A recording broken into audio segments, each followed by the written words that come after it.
Hello once again, and Tony here with a review of Fritz Wunderlich, the Christmas album, with conductor Karl Richter, baritone Hermann Prey, mezzo-soprano Christa Ludwig, soprano Gundula Janowitz, and with the Münchner Bach Choir, which was compiled and released on October 16, 2015.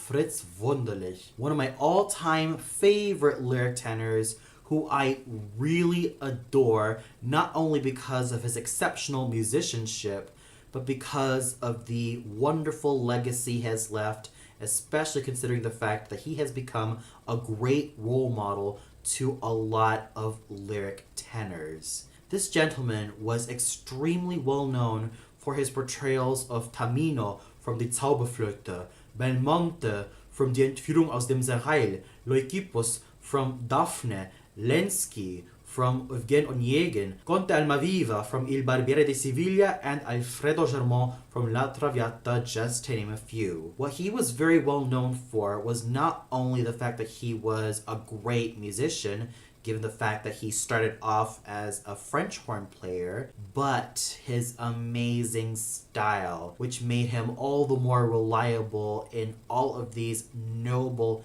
characters. His sweeping use of breath and that flawless technique which Herr Wunderlich had made him stand out above the rest, and it made him an exceptional role model for many a tenor. Unfortunately, despite all that fame and prestige that he had, he was also an ill-fated tenor who unfortunately passed away due to a hunting accident where he fell down a flight of stairs, and he was only 36 years old. This was indeed a very tragic event in the life of Fritz Wunderlich. Nonetheless, his legacy found in his brief yet exciting and magical career will be forever lived on. And I first encountered this tenor when I first heard him sing the role of Tamino from a 1964 recording of Die Zauberflöte, and I was immediately blown away at how he managed to sing Tamino's two arias, Dies Bildnis ist bezaubernd schön, and Wie stark ist nicht dein Zauberton. He had a flawless lyric tenor voice. He could do no wrong, both musically and theatrically, and that was how much I got myself immersed into this wonderful lyric tenor who may have led a brief career, but he led an exciting one at that, singing with a lot of famous opera singers, including Christa Ludwig, Hermann Prey, Dietrich Fischer-Dieskau, Hans Hotta, and many other superb opera singers at the time. Just by listening to this Christmas album, I was immediately overjoyed.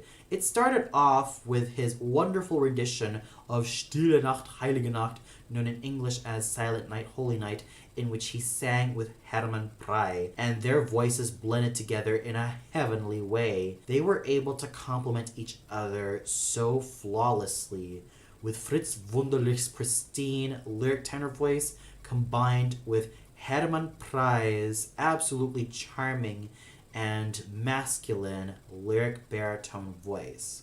What's also interesting about this album is that there were also some excerpts of Johann Sebastian Bach's Christmas Oratorio, and I have to say that the chorus section of the second track was the absolute highlight, especially considering the fact that the Münchner Bach Choir sounded so exciting together, and they were able to make a lot of vocal magic. And it wasn't just holiday favorites and oratorio favorites that were on this album, but also some traditional German Christmas songs like Susanne, and even the Michael Pretorius classics, Es ist ein Ros entsprungen and In Dulci Jubilo. And I also have to give a lot of kudos to Herr Hermann Prey for doing an equally fabulous job in his solo numbers, and even for joining alongside Fritz Wunderlich. Now, going to Hermann Prey, he was one of Herr Wunderlich's firmest collaborators of all time. They basically collaborated so magnificently in Die Zauberflöte, most notably with Hermann Prey as Papageno and Fritz Wunderlich as the Tamino.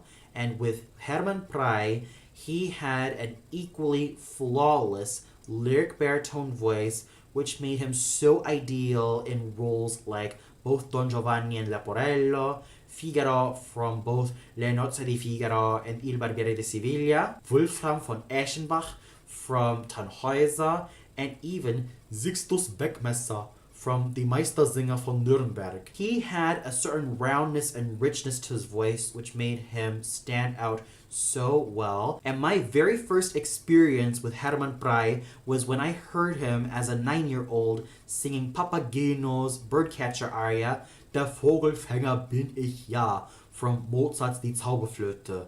And I immediately got a great impression of what his voice sounded like. It had that charm and vivacity which made him stand out so superbly. He was definitely an iconic lyric baritone who had this versatility about him that made him stand out.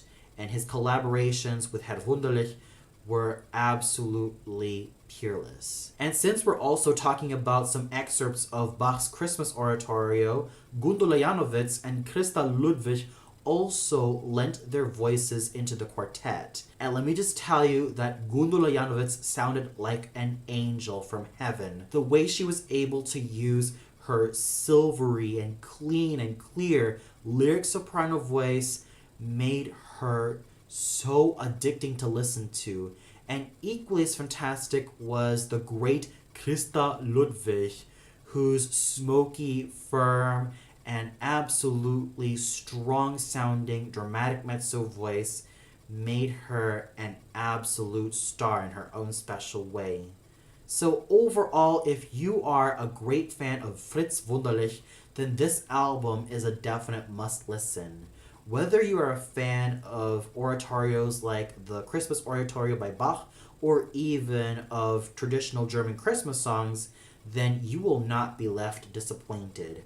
With that said, I give the Fritz Wunderlich Christmas album a well-deserved rating of 5 out of 5 stars. It's not just Fritz Wunderlich who stole the show in this album, but also Herman Prey, Gundula Janowitz, and Christa Ludwig, lest I forget about Karl Richter, whose conducting was superb, and even the Münchner Bachchor, who were able to sound like angels all the way through. And for those of you who listened to this particular album, what did you think of it? Did you really love all the tracks presented? Was there a track you really loved the most? Or did you feel like it could have been a lot more? Comment below and let me know. Well, that's all for now. Be sure to tune in much later for my review of Alexandra Kurczak's Christmas album, He Korycia. So until then, happy holidays, everybody!